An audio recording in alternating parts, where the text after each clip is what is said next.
please welcome to the stage the New York XL. They're without a doubt the #1 team when it comes to this regular season. Let's hear it for the Seoul Dynasty. They're definitely gunning for the top. Forward, this is a star-studded battle. Libero, he's chopping up the paces! That is a very classy show of flair from Munchkin. It's a sleep down from Mark. Perfect shutdown there.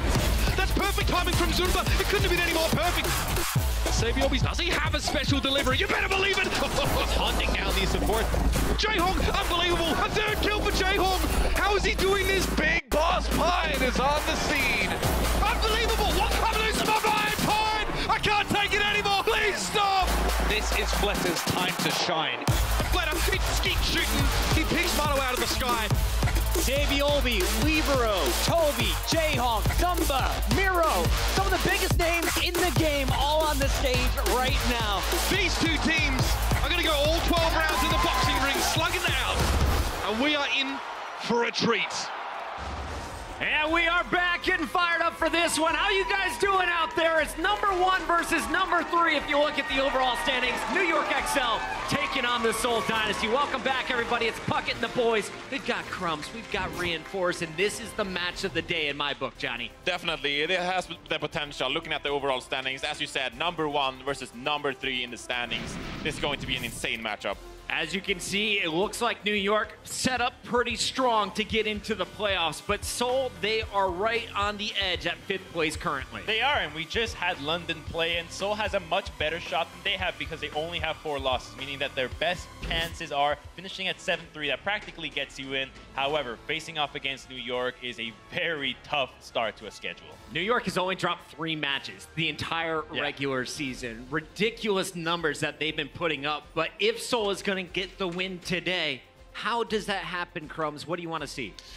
Well, I want to see Fleta in the lineup the entire time. Even though it did work last time when you took him out on Temple of Anubis, it's going to have to be off the back of Fleta doing his thing and making sure that Munchkin specifically can keep track of Sabiobi. Sabiobi's such a nuisance to the teams that can't deal with the Tracers. Munchkin had a great game last time against Philadelphia. If he can keep it up, he'll be fine. And of course, we also want to see who is Seoul running up against. Who is Miro running up against in that tank role for New York? They've been swapping between Mono and Jonas. It seems if you look at the win-loss records that Seoul may be hoping to play against Jonas today. Yeah, and you have Janus in the lineup, which is a bit of the experiment, but the fact that right now London, or rather New York, they need this win because they are not in 1st place. They definitely need to prioritize trying their hardest to try to get that 1st seed. 1st seed means you can choose your playoff opponent, and if you can do that, you're already set up for the finals. Johnny, what do the New York guys need to be worried about here with their main tanks? Because it seemed like Shock had a small answer for Jonas for a while. Yeah, well, Jonas doesn't really go up well against the Junkrat, I would say, because Jonas likes to dive in deep, of course, and when the Junkrat puts down a trap, you're stuck, you're dead.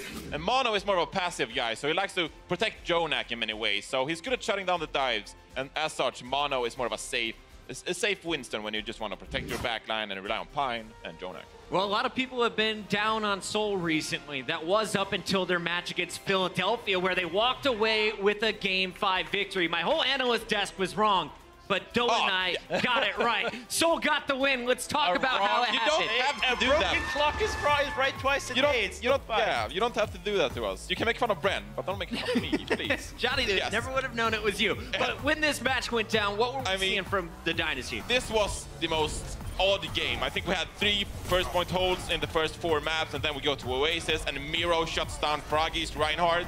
This game was just bizarre. So in many ways, you could see that Seoul Dynasty were really good on the defense when it came down to the Junkrat. Munchkin was popping off on the Tracer and the Widowmaker, as you said, Crumbs.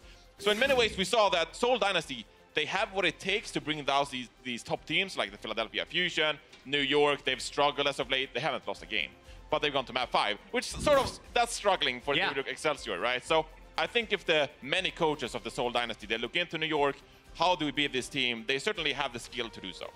Let's go into the official predictions, Johnny. Let's get it on paper. Last time I made Crumbs go first. That means I'm coming to you. Johnny, you're back on the spot. New York or Seoul today? I mean, short and sweet, it's going to be the New York Excelsior. If you predict against the New York Excelsior, I was so close to doing that. you were close to doing it, and that says more about you than me. I like it, Crumbs. So go ahead and spoil your prediction and then make it. Yes, it is New York, but I was this close to saying that it was going to be Seoul. That's because right now, Seoul, sure, they had a shaky game, but every time they've faced off New York, it's been going to Game 5. The map pool is relatively even on both sides, and right now, the only thing that makes me go with New York is the fact that Mano is starting. That, to me, is I'm going New York. We need Doe on the desk. We do need Doe on the desk. Where's Doe? Unfortunately, he's not with us right now, but I do have 6 players who are with us. Are you guys ready to welcome them to the stage? Please show some love for the Seoul Dynasty.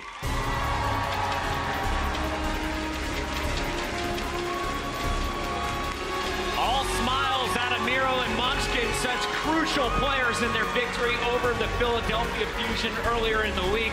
Also, you see Jaehong and Fleta in the mix. This is all good signs if you're a Dynasty fan. Jaehong back in the lineup, and we know what that man can do. But also we see Zephyr back in the lineup. Instead of Sunba, as of recent, they've started to favor Zephyr more over Sunba. Perhaps his Diva play can contribute something to get this win today versus the New York Excelsior. And they really are going to be gunning for revenge here. 2 Game 5s where Seoul failed to do it. If they can win here, it's going to shake up playoffs like never before.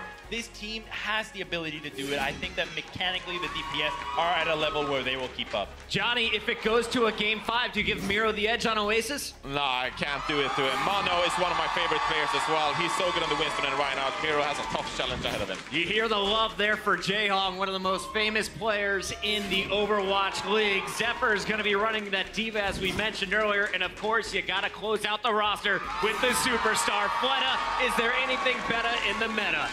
No, there is a bucket. Fleta is the superstar of this team, and he has to deliver today alongside Munchkin. They have the potential to be a superstar duo. They just have to deliver in these games. I got great news for everyone who came out to the Blizzard Arena today. That's your starting 6 for the Seoul Dynasty, and today you get a treat. It's Fleta versus Pine from the New York XL. 24-3 after 27 regular season matches, 6-1 here in Stage 3. This team is crushing, and this man leading the charge. One of the best in the game if you're a spectator to watch. And what a way to start things off. You even have Sinatra and Baby B giving the high fives. I love it. You're a fan of the Overwatch League. You're a fan as well, and he's going to have an even easier time. Like you said, Johnny, they like to play more defensive with Mano in the lineup, so why not go all the way? You put Pine in there. He's a better sniper, Widowmaker than the Libero, and with him in the lineup, I think that the Fleta versus Pine show is going to be, I'm already calling for highlights. That's right, and you know, Libero, the guy that Pine is replacing for this match, was our Stage 2 MVP, one of the best in the league. Big game coming up for Pine, but you saw the shot guys giving the high fives. They are cheering on New York in this match. They need Seoul to lose. We'll see if New York can do them a favor tonight. Absolutely, and I'm looking out for this guy as well, Meko, one of the best off-tanks in the league. Often a bit underrated. We don't really talk a lot about off-tanks, but Meko is a true superstar, playing alongside Mono. And as we talked about, he's a more passive Winston, and he likes to protect his team. And it also makes him one of the more consistent Winstons in the game. Saviolvi, the superstar, always plays and panders to the Who's crowd. had the biggest cheer? Is it Jaehong, Fleta, Saviolvi, Pine? So much love in the room today here on Saturday. Let's get into this, guys. The starting 6. Scariest player to watch on this team right now. Saviolvi right now. If he is not going to be killed by Munchkin, he's going to run over. Pine! Big Boss Pine! What? No, Big Boss Pine! Saviolvi's going to carry it. It's a great argument. We'll continue it all day long. The match is ready to go. Are you guys ready, Blizzard? Let's go! We got the arena packed, and we got our casters backstage. It's Uber with Mr. X. Are you ready, Blizzard Arena? This one has a heck of a lot on the line. Matt, you might not know it looking at the ladder between these two teams, but New York and Seoul want to beat each other more than any other team out there. Yeah, I mean, Seoul, they've probably been practicing for weeks leading up to this match against New York. New York with a little bit of a change-up, though, right? I mean, they play Libero and Janice pretty much every map 1 and 2 up until this point. Not today. Not today. They bring in Mono and Pine. for game number 1. I think Pine versus Fleta is going to be an incredible matchup of Widowmaker. A lot of expectation heaped on both of these players' shoulders. I think recently, you know, people have been asking the question, is Fleta still in the conversation for MVP? And I'd say yes, Matt, still. Oh, I think so as well. And actually, looking at some of the maps, it makes a little bit of sense that you come out with Mono and Pine early. A lot of good maps for Widowmaker. So you had, you know, Volskaya, Nambani in the pool, Ilios with his McCree, right? And then Route 66. You know, a good Widowmaker map there. You may as well, if you look at it, you're like, okay, the only one where we may want Libero for like a FAR or 76 is Nambani. You feel like you're a little bit stronger keeping, you know, not bringing him in for the Widow and having Pine do it. Well, you may as well just keep Pine fresh the entire series as opposed to, you know, putting him in after halftime against Fleta, who's probably, you know, been obviously warmed up throughout the entire game. Sometimes, Matt, we like to, you know, ease people into a series. You know, we don't get too crazy early on, but today, I expect you all to have your seatbelts fastened, your tray tables upright, because this is going to be popping off from the very beginning, starting with the Widow duel, no doubt. I think this series goes either, you know, one of two ways. I think New York just shows how dominant they are, and with this lineup particularly. And they kind of beat Seoul in a bad way, where Seoul's coming off a really weird series against Philadelphia. Or I think Seoul shows us that they are definitely capable of making the stage playoffs after a rough start. And Seoul makes this a very close series straight at the end. Straight out of the gates, Matt. Really, Zephyr already moving into the side room. Now, it's just him that's actually checking these corners right now. He's the only player playing so far back. Normally, you'd expect your Diva to play up front, sort of in front of the supports. Fleta's looking for Pine. I mean, this battle is going to be highlighted in the series for most of the time. Already see recalls forced out. Mano and Mech have taken a lot of damage here, so NYXL suffering a bit of poke here, trying to just get them top back up so the tanks can enter the fray. They've actually given a tick over to the point because of this poke. Yeah, and it's because Munchkin has gotten so far in behind enemy lines to see him just pressure down Pine here. As NYXL was giving up percentage on the point, they were going to go back and challenging it, but a lot of percentage actually given up. It'll be Munchkin with the pulse bomb there onto Mono. He's able to live on through it. Mono now getting top back up. Meko, however, was desuited and not so lucky. However, so a little bit lighter numbers now after losing Zephyr inside the small alcove. Miro, Toby, and Munchkin are all going to march on out of there. Toby gets staggered out and chased down as well. So a little bit more opposite, couple of extra seconds here for NYXL, despite giving up that first tick. I mean, what, you trade off that first tick for a little bit more ult charge. Pine now back off of respawn. They'll have both support ults here for NYXL, Primal Rage, and Pulse Bomb. So this is a fight you think they should win. I mean, if you're Seoul Dynasty, you just have Valkyrie. Maybe you try and trade Valkyrie for Valkyrie, and then maybe also like get Mono to use like a Primal Rage, right? Then you come back with like a Transcendence, and you're able to make something work. Savior, look at his positioning. He is defending Pine right now. He's trying to make sure Munchkin doesn't jump on top of his Widowmaker. And now might be switching towards the backline. No one's protecting Jayhawk. It's just him and Toby right now. And he's down. Savior, we just had to take a peek in there and remove the Zenyatta from the equation. Seoul leaving their supports high and dry, but Jayhawk's been brought back to life. Mano drops into the back line.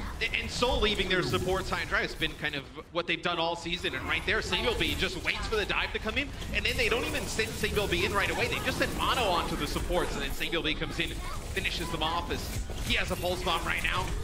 Darting in and out. He is very weak, doesn't have recall available. That's Fleta finishing him off. Pine has to get some stuff done here, but now he lacks his, you know, his wingman. His brother in arms have gone down, but it doesn't matter because Munchkin's been removed, and now it's an epic battle. Pine needs help, but he's walked into half of the Seoul team, and Jayhong's got himself a Transcendence. Miro, a cursory glance to the other side of the room and sees Pine sitting there. He just walks over, gives him a tickle, and he's down. This will be Seoul Dynasty taking point A. Mitch as trying to get some shots there. Maybe an arc at the end, a little kick in the sky. So they do have 5 minutes and there's some time on top of that to attack point B. Fleta getting the best of Pine right now. Pine with 1 final blow, Fleta with 2, but a lot more damage on the side of Fleta. Over 1,000 more damage than Pine there. I mean, you can hardly say it's Fleta. Munchkin he's the attack dog. They have sent him after Pine to try and shut him down. There's so much pressure right now on that man, and Savior needs to reciprocate towards Fleta in a similar manner. Now he has a pulse bomb ready. You can see he does sort of push Fleta back a little bit as he notices the Tracer. And so oh no! Savior B falls. Let's see if Seoul can take advantage of this. But what a lot of teams do here on defense, which is they usually play that dive defense. You can't really do that with Pine in the game.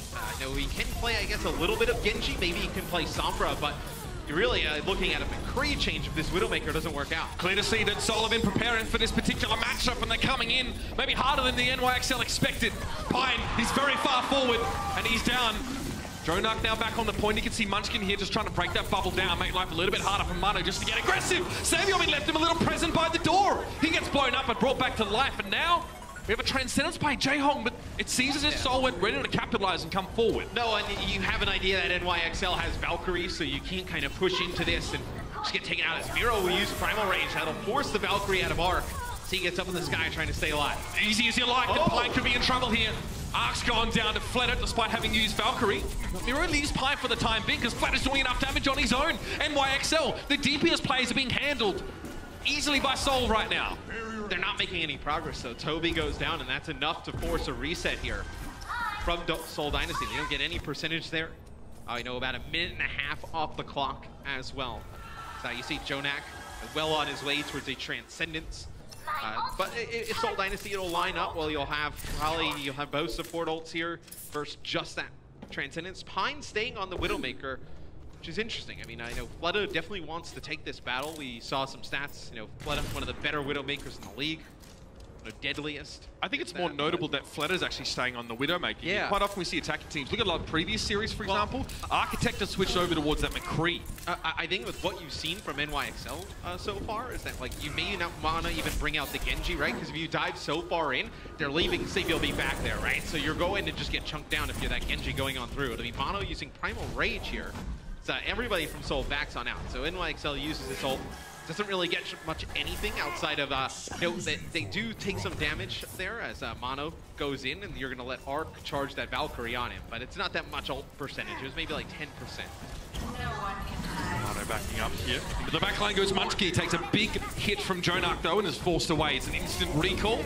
He does notice the Mano's going in over the top, and that's forced the Transcendence. Jaehong once again, second time in a row, using the Transcendence outside of a team fight. Not where Seoul want that ability to be used. And it's the second time they use it, and they drop Toby as well. So now you've allowed NYXL to hold on to their Transcendence. They're going to build Valkyrie, and you burn that Transcendence. You got nothing for it. You know, we've seen some numbers, right, on Transcendences used during team fights, and Jaehong's very good at getting that Transcendence, but it's just teams are just jumping on these supports for Seoul Dynasty. Jaehong has the highest amount of Transcendences used outside of team fights in the Overwatch League. Which would tell you that, you know, there's not a lot of appeal coming from the tanks or even the Tracer, how NYXL is playing right now.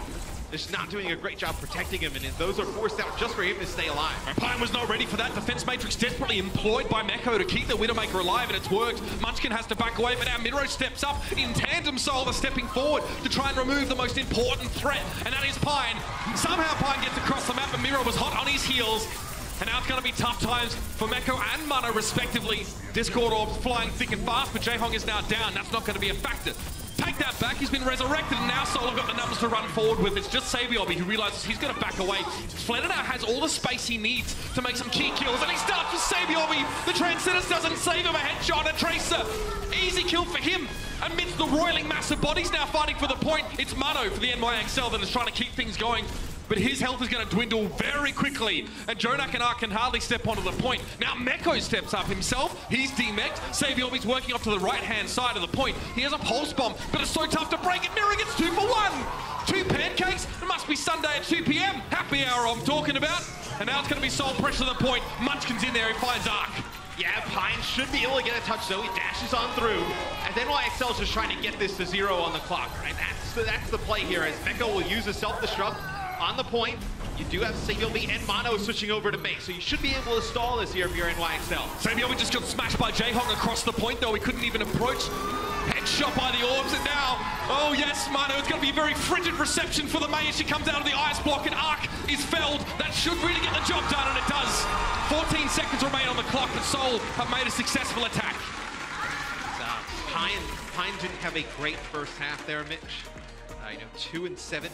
2 final blows. I mean, on the side of Seoul Dynasty, Fleta with 10 final blows, only 1 death, 16 limbs. It's funny, we talk like how Saviomi like never dies playing Tracer, like he just stays alive so much. It's like if you took his play and put it in every other hero, it's a lot like Fleta. Like the guy just doesn't die. Like he seems to just be able to stay alive for so long. It was a good stall at the end there from NYXL. Looked like they were going to actually bring it out for a little bit longer as Meko is coming around the corner. They actually had Pine just waiting up on the high ground as they were going to keep alternating between the two who can get down there. It just seemed like a miscommunication. Nobody actually stepped out onto the point. This is the kind of context that is going to stretch a peel-oriented main tank like Mano to his very limits. It's evident, Matt, that Seoul have come prepared for this match. It's not very hard to identify the biggest movers and shakers on the side of the NYXL, but to know that and then also to employ the strategy of shutting Pine down is another thing completely. No one keeps a big boss quiet, but looked like he's been served a gag order in that last round. I will say though, being on the attack and having 30 kills to the effect of 11 on the side of NYXL, you would have liked to finish with a little bit more than 14 seconds. You figure like so many kills going your way. I mean, Balskaya, it just has a great opportunity for the defense to just keep coming out, stalling this. When we get to point B, but usually when you see a kill disparity that large, it's usually a blowout, right? Like a team just kind of steamrolls through somebody else, gets a bunch of like kills and what you would call garbage time, but it still goes all the way down to the wire. 10 seconds left now into the next half, and it's going to be the NYXL in the attack. Perhaps an opportunity for Pine to sort of stretch his legs a little bit more. Very quiet, as we mentioned. Also, Jonak, no final blows in that previous round. That's a rare occurrence from him. I mean, Seoul Dynasty does, what, 5,000 more damage as a team, in 5,000 more healing as a team, and has 3-to-1 in terms of kills, and only finishes with 14 seconds. Which is significant considering that Jaehong actually had 2 of those transcendences that didn't happen in team fights and weren't used effectively. So you probably would have finished it a lot faster if you would have been able to use those to great effect, right? Jonak would love to smash Jaehong across the field right now in the defense matrix. Of course, his efforts to be for naught. So Pine is playing up on the high ground, the top left, or the bottom left, should I say now, as he dropped down. He's looking for Fleta, who's being pocketed, but it just don't matter. Pine finds the head and attempted to resurrect here. Fleta will be brought back to life, and there was no opportunity for NYXL to punish the resurrect.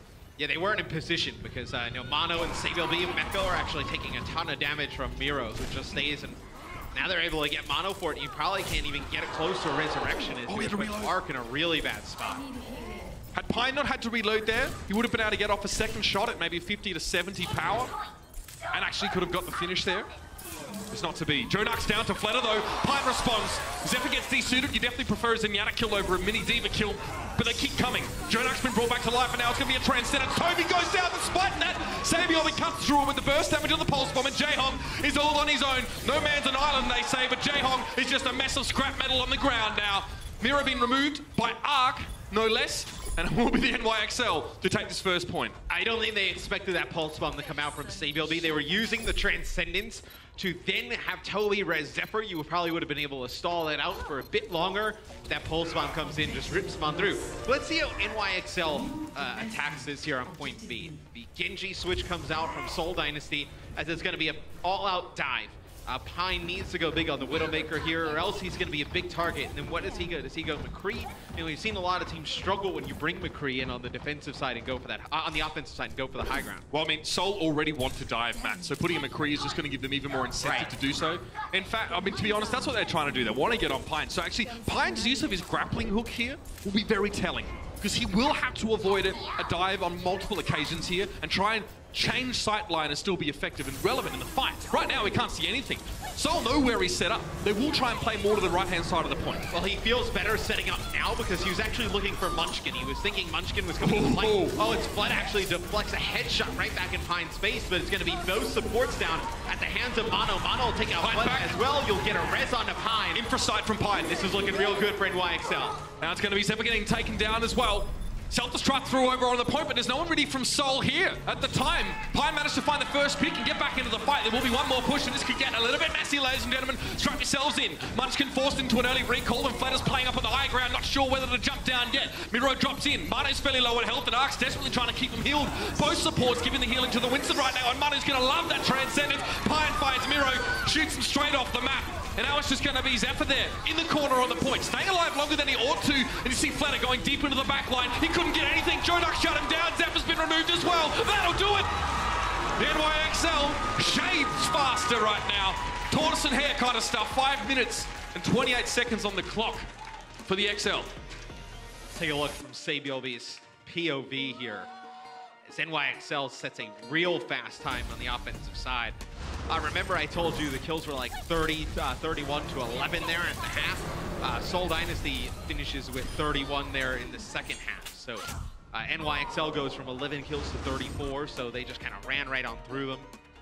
It's It was an interesting little play there on the map there towards the end. Just, Yeah, that was just some Winston tech. That was actually the replay wasn't yeah. what we call it. It was actually Fleta giving the replay. Yep, but Mono actually makes a really nice play jumping back. So Fleta uses the dash, and then you know when you can use a jump pack with Winston, it kind of like gives a little bit of a nudge to the player when you land on him. He jump packs in a way that pushes Fleta even further away from Jonak, and then Jonak keeps on backing up, and that's how they're able to deal with him after that dash come through. Fleta doesn't even get a second swipe on a Jonak. The trick often is, as a Winston, if you're trying to jump on someone, jump ahead of them in the direction that they're trying to run or head, or knock them back the other way. Great against Soldier 76 as well. Trying to get on the Super Soldier. Oh, it's great against 76, right? Because if he's sprinting and you jump back onto him, and it even launches him even further, right? That's right. Right, so Seoul now have quite a tall order to get through. Sabi will be giving Jaehong a lot of problems throughout this map, and that's what he's had to do, especially with how much pressure Pine specifically has been taking. It's almost like Seoul trying to get in his head and sort of rattle him, but you give Pine a chance to recover, and it looks like he did in that last round. 5 final blows for Pine. It's definitely a bit of a mental game against Pine, because he rarely ever has really tough maps or really poor performances. So you give him some trouble at the beginning, definitely starts to second guess the positioning and whatnot, as Seoul is taking real estate on the point. If you're NYXL, you don't have to play for the point right away. I mean, you have so much time in your time bank that you just need to get a good push here, and that should be it. Yeah. The res should come through from Arc here. You have everybody up at full strength for New York. That give them a tick.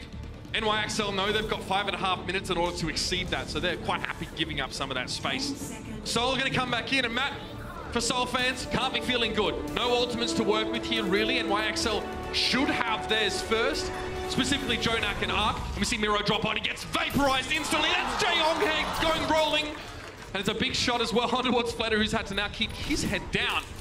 Playing whack-a-mole is Pine. Looking for more of those people to present themselves, but Zephyr, it's a very cursory attempt at capturing that first point. And against the NYXL, that's not going to get you far enough. I mean, realistically, with how much time they had left there, Seoul, it's like a one-fight game. You lose that first fight, you give up so much ultimate percentage to the other team. You're in a real tough spot. So that first fight is really the one they needed to go their way. It doesn't, you know, they end up getting one tick. We'll see if they try anything different on defense. You know, maybe they'll pull out some different heroes, make something work. At least at the beginning, what I see now on the screen, it looks like they're going to go with the same exact thing. All it takes in this type of setup, right, when you have the Widowmaker on defense, is for Pine to be able to hit one shot. Then it sends your support scrambling to go back and try and res Fleta, and then everybody jumps in on top. And you have to contest the point, right? So you can't have the tanks, both tanks go in peel, so you're only sending one tank there. That it would spiral out of control if Fleta were to die first. Yeah. He needs to stay alive. But to try and control Pine, you can do one of two things, Matt. You can put your faith and trust in Fleta, and if he's pocketed by Toby, there can be a resurrect to deal with Pine on his own.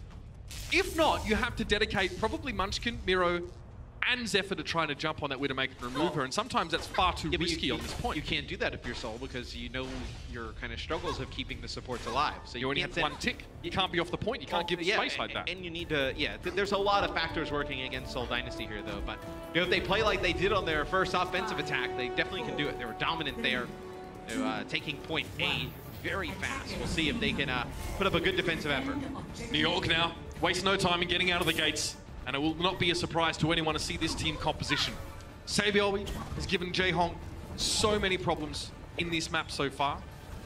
Note how he sets up. So I'm constantly checking his 6 as well, just in case a D.Va or Winston's trying to sneak around and not use their jump until later.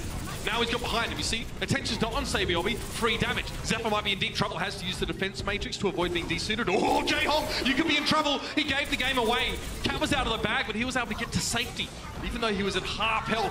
Fleta's down to Jonak. I've seen everything. You don't even need Pine to take him down. It's unbelievable. Now the NYXL can sit around the point and just wait for the dive that Seoul invariably have to try and put against them. They have no choice but to try and get aggressive, and desperation is not going to be enough. Okay, Jonak. Okay. He's out there flexing like Ziz, bro. No cares in the world. And Munchkin was playing that quite well for Seoul Dynasty. For Seoul Dynasty, put a ton of pressure on the NYXL supports, where they were in not able to heal the tanks on the point. It looked like for a while that if maybe Fleta stayed alive, get some more damage on the tanks on the point, they would have been able to at least make one defensive stand. There it is, Pine with a couple of moments shut down to begin with, but coming back into it, this still may be quite the series. Seoul have much to improve on. Map 2 right around the corner. The Overwatch League is brought to you by Intel, the official computer processor of the Overwatch League. T-Mobile, America's fastest network ever. And by Omen by HP, the official PC and display of the Overwatch League.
In the debut season of the Overwatch League, the best teams on the planet battle for supremacy, and stars become legends.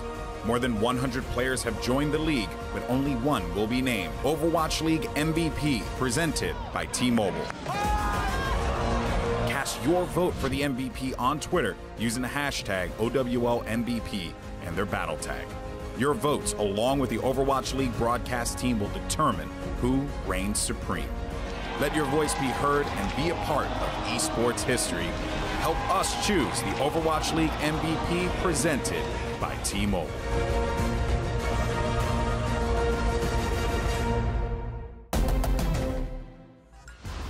Welcome back, ladies and gentlemen, to the Blizzard Esports Arena for what probably is our headliner match of the week between Seoul Dynasty and the NYXL. And Matt, looks like Seoul definitely had something prepared coming into this, but again, New York is New York. Yeah, I mean, you look at both of these teams, so strong. I know the T-Mobile MVP video we ran, right? A lot of contenders for that MVP on both sides these here, teams, right? I mean, you look at Fleta. Here we go. Okay, so this is the fan vote leaders right now. So Carpe #1, Jonak #2. They get Fleta and Liberos in there at #4. Interesting. And then you got Effect at #5. I think you can make the case for any of these players on the screen right now. You know, you have to, it's so hard from NYXL, right? Because they have so many talented players that it's like, well, it's not really been like a one-person kind of army. I mean, none of these teams really have, but it's like if you subtract like one of them, they're still a pretty strong roster overall. I think in the starting roster really for hard. New York, for example, there are 4 or 5 people that you can put into the conversation, but that's the reality, I guess, of the caliber of this team and their opponents as well. Let's not forget that the Seoul Dynasty, you know, despite having a little bit of a rougher stage 2 and 3 in stage 1, they came out strong. Many people are waiting for them to ascend to that form of glory, but here it is. It's the other face of the main tank lineup. Janus comes in for Mano.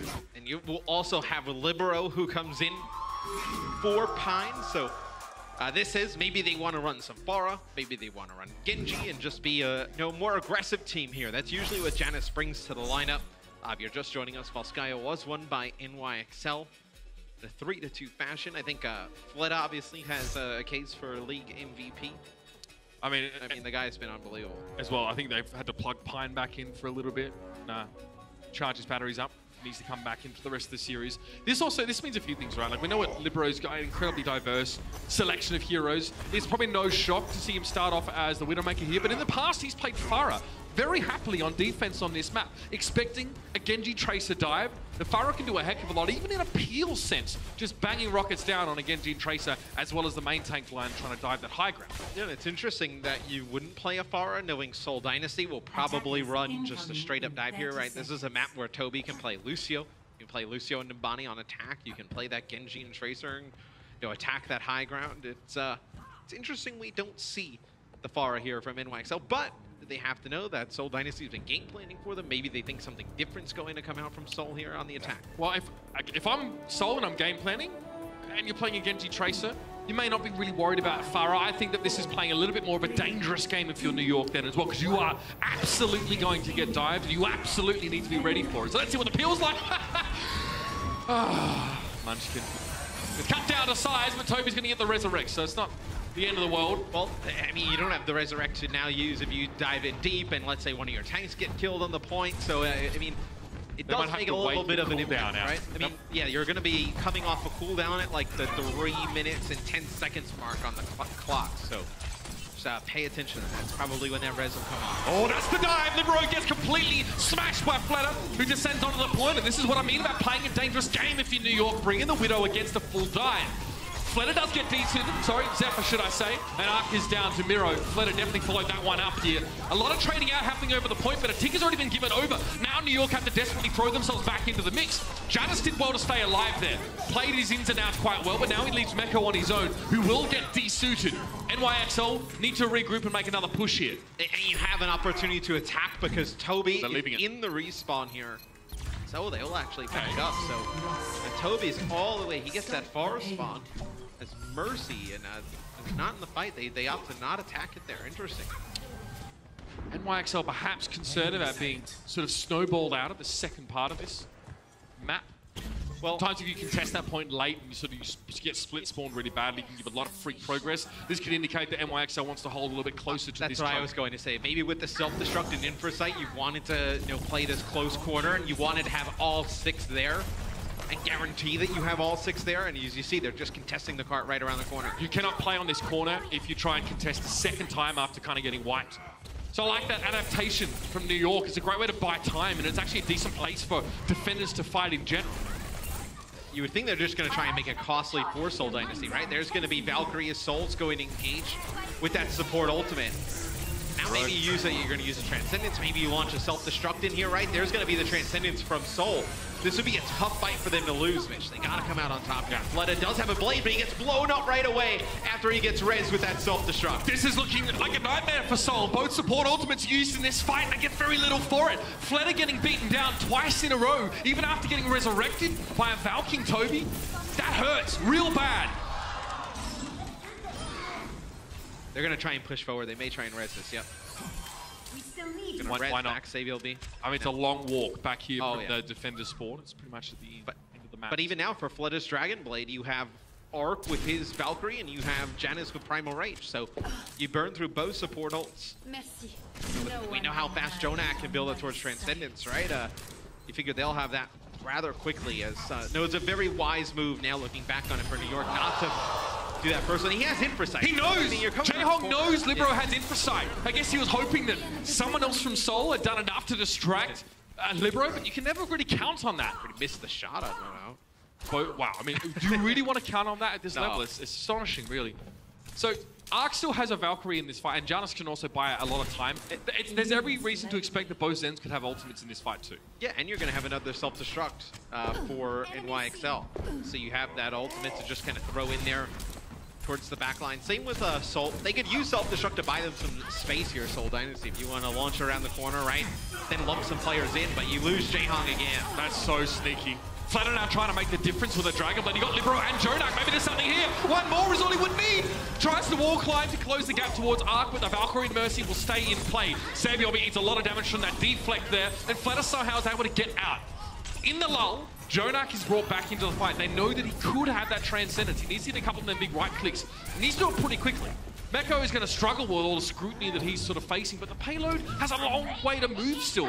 There's still a chance for a full fight for the NYXL before this one gets to the checkpoint. Yeah, but this is going to look good for Seoul Dynasty as Libero switches off of Widowmaker. Will go to Junkrat. So it'll be a self-destruct that comes in from Zephyr. It'll be Jaehong using his Transcendence so they can push on forward. You do have Toby getting very close to Valkyrie, and he falls right as he's about to get it. You wanted to combo those two support ultimates to finish point B. Not able to do it now.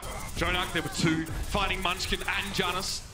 And this is something that is very hard to do. So if you're watching this match and seeing NYXL hold so well on this second stage, know that there was a lot of planning and preparation in terms of the first point and how that was handled that it contributed them to being even able to do this in the first place. I agree with you. The way they gave up point A to play that close corner has set them up here for this point B defense. You know, it's given them a slight advantage in terms of ultimate economy in a lot of these fights. It's allowed them to have Libero switch over to Junkrat, not really miss a beat here. So Fleta will have Dragon Blade though, and you'll have the Valkyrie to back it up. Gotta be careful going against Junkrat though. Yeah, Fleta has to kind of go now, otherwise Jonak again could be back in Transcendent territory, which would be dangerous. Libero needs to be very careful here. The Dragon Blade coming out! Munchkin takes him down. I'm pretty sure Libero reflected that remote mine back anyway, so it would have been a dead Junkrat regardless. Fleta gets in there, Meko's head is separated. And now it'll be New York with Janus, Arc, and Sabiobi over on the payload, but they really can't stand up against this kind of heat. Seoul finally come up with an answer with 2 minutes and 25 seconds left on the clock, and they have been paying heavy fines for every meter that they've gained so far. I will say though, that is a part of the map where teams usually go pretty quick. Pretty good defense there from NYXL. Seoul Dynasty able to break it in the end. Fleta with a switch over to McCree, so this is the part of the map where on offense we see most of the McCree play, as you can use Jedi to zone players out, get the payload around the corner. Now, let's see how they play, though. I mean, McCree into Junkrat here could be pretty deadly, right? What's Libero doing the back around the backside? Yeah, he's found Toby, probably in the maximum range of that Riptire. It's his deceptively large area of effect on that ability. Toby, straight back on that respawn here. So Munchkin now would ideally like to actually be able to control this position and have it, but New York don't want to allow the high ground to be easily accessible to Seoul, because that would obviously allow Seoul to drop in, get flanks, and come from otherwise unexpected locations. Well, New York also invests a Riptire there to be able to get this positioning, because now as Junkrat, you just spam this choke like you see Libero doing. It's going to be very difficult to get McCree through there, same with Winston and whatnot, so you're going to have to like split up and go half on the high ground, half on the low ground. What does that allow to do? It allows Sabiobi to go into the back line and go after these supports. Coming from the high ground is the safest way from Seoul to get to the point. But what they did is they wrapped around the left-hand side where Sabiobi is now. So they came down through the building just behind the payload, which is risky in itself, but they weren't spotted doing so. Sabiobi is still behind them. And you see if you're looking for a McCree or a Mercy. He's spotted out by Munchkin though. Cat's out the bag now. He's got to act immediately. But Toby's used Valkyrie. It's impossible to catch the moth when she's zooming around in the air. And he now has to return to his own backline. But fortunately, Seoul have had to disengage as well. They responded to Sabiobi and put themselves in kind of a bad situation to start the fight. And now Jaehong could be in trouble. Yeah, they lost Zephyr on the payload. He was actually just trying to stand there. Keep the payload moving and then bring that action around that left side. That fight takes so long though, Mitch, and you use Valkyrie. NYXL as both support ults. Libero's gonna have another Riptire here as he's just been lobbing grenades in all the chokes. As soon as he sees players from Seoul just start spamming their chokes, gets Zephyr weak again. Massive pick. That is huge, man. No more Diva now available for Seoul. A single tank, Miro, will be the man that has to soak up a lot of this damage, and that's why the Transcendence has been brought into the fight. It's too far for Toby to go and get a Resurrect on Zephyr right now. They have to wait for him to return to the fight, and this Riptide could cause some big problems, but Flatter, he connects with it there. Unfortunately, guess who's not on the payload? It's your boys in Gold and White, and Seoul have made, unfortunately, they've made this a bit of a habit recently. Yeah, nobody wants to give up their life, so to speak, because they know the Riptide is coming. They know Transcendence is out from NYXL. Somebody has to do it. You know, you think back to the Ilios game, right, where Hydration just kind of jumped on a self-destruct and gave himself up just to extend it. Like, somebody needs to make that sacrifice there. They just don't decide to do it. It's actually a move in chess where you put your opponent in a position where they can't, like, it's a lose-lose situation. There are a lot of ways of putting it. It's called a Zugzwang in German. But basically, you don't have any option there. And we come down hard on teams at C9, and we go, oh, C9, huh, so funny. The problem is that you go on the payload and you die, or you don't go on the payload and you die and lose anyway. So it was just good timing, and you kind of know you've got the match locked up there if you have the Junkrat Riptide ready to hit payload. I mean, NYXL had so many things to work with there. It would have been difficult for them to lose that fight. Seoul going with something different here on defense. They're actually going to go triple tank with Fleta playing Roadhog right now. Gives them a lot of control of the point. So NYXL is not going to be able to jump in and just dive on this, right? Just so much HP coming out. You probably won't even play the high ground if you are Seoul Dynasty, or maybe you play on that top right side. So you see they're running up there now, but as the players jump across, maybe for NYXL, you may have Fleta try and throw a hook across, try and bring somebody back to that right-hand side. Maybe you're running this to try and take advantage of you know, Janice being a little bit too over-aggressive, right? Roadhog can just blow up that Winston rather quickly. Now, I'll be interested to see what kind of scouting work that New York do at the start of this round. We've seen Fleta play Roadhog before. It was a Junkertown. Oh, it was one match recently when Fleta was kind of being shut down on the Widowmaker and opted to switch to the Roadhog. And just try and break his way through. Didn't go great for them, but nor had the last few weeks. Seoul are definitely on the mend though and looking better recently. So they do, like to see New York have a look at what's on the point. They see a Diva on the low ground to start with, which is notable. And they definitely know there's a Roadhog now. And does it force any changes here? That's the question. If you are New York, what do you decide to do? Do you decide to maybe play Pharah against this? You know that if you watch New York's footage, which I assume that's what Seoul have done, you know they want to put Jonark on this ledge. Yeah. You know they want to get him and Savior set up there as quickly as possible, then send their tanks to the other side. This is definitely, I wouldn't call it necessarily specifically anti-New York, because a lot of teams put their Zeds up there. But some teams like San Francisco don't put them up there at all. They have Moira and they run her on the low ground. I mean, you could run Reaper here and use them like a battering ram up in the high ground, right, to take space. I like brute force. I'm okay with that. There's a lot of things New York can do here. Let's see if they can make this composition work, though, as Libero getting low on the point. Janice will jump in, try and help. They're going to follow up here. A lot of damage on Miro. The micro rockets hitting very, very hard in this unpatched form. And Flatter the pulse bomb from Savior, but he was always going to be a very easy target for the Tracer. Easy ultimate generation. Libero and J-Hog! That was top anime battles if I've ever seen them. Janice was now brought back to life. Zephyr's on his own on the point, though. He's in big trouble. Munchkin will return with a pulse bomb. This needs to be a nutty one, and no, we'll opt to do similarly to New York. Seoul sort of disengage early from this fight and give them some time to set up on second, but it's unlikely they'll be able to hold on the corner. And we'll see Savior will be with the pulse bomb there, takes out Fleta. Put some damage in. Zephyr finishes off Toby. Fleta switches over to Genji, so like you were mentioning, you would think they want to get aggressive, they want to play this close defense. Knowing that Arc had used his Valkyrie to win that fight, you know you have an advantage in terms of support ult, so you'll be able to combat this Dragon Blade that comes through from Libero. So you're really not that worried if you're Seoul Dynasty as you approach this. Toby very quickly into the Valkyrie. He knew he was going to get jumped on, so he gets that extra mobility as soon as possible. J-Hong going down early, that was not good for Seoul. Jonark might have been responded on, but Libero's going to hold his Dragon Blade. In fact, he knows this is just a bit of a drawn-out affair. Seoul spawns so far away, there is no possible chance of them getting back to fight here. So now, they essentially just take their time, New York. Stagger out a little bit. Toby, they leave him up for quite some time. Munchkin can't even escape. And so now, Seoul won't have 6 players until this payload is already around this bend. Yeah, I mean, that's a tough one for Seoul Dynasty to lose. Fleta's still behind NYXL here. Just kind of lurking on that Genji. No blade though, unfortunately. Use that previously. He might try and pincer with Miro. Or Jonak knows? I don't know. I don't think NYXL has any idea. They don't know. So yeah, so Miro jumps in over the top. So now Flutter can sort of link up with him. But where are they going? That's the question. All of a sudden, Genji. And yet Ark still able to escape. Dragonblade from Libero here. Hard to discern what his intended target is, but Jayhawk gets a free haircut on the way through regardless. Munchkin is trying to cause some problems, but Seoul have not been able to respond to New York here. This is the tough part for Seoul. They have to be the ones that instigated these fights. And they've had great difficulty in getting all their elements in the right place to execute successfully. And I will say, Zephyr did a nice job when Libero comes through with the blade, pushing him out of position on D.Va, but everybody else is taking so much damage on Seoul Dynasty that nobody can focus down Libero to take him out, that the remaining members don't even, they just die at the hands of other players of NYXL. Libero doesn't get anything with that blade, but still, they all fall.